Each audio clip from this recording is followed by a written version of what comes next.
Hi everyone, in this video I will show you how to transfer USDT from Binance to tonkeeper.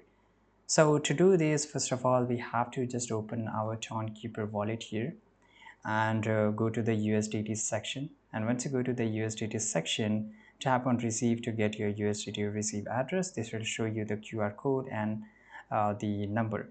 Copy the alphanumeric address by tapping on copy. Open the Binance app here. You can also do it from the website. Make sure you are in the spot section, which is at the top.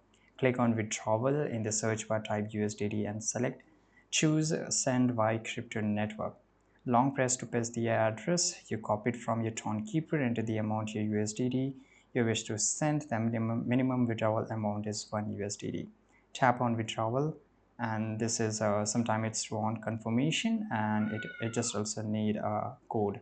So you have to enter this and the transfer just complete. Now wait for confirmation, and this is how you can do it. I hope you found this video very useful. Subscribe.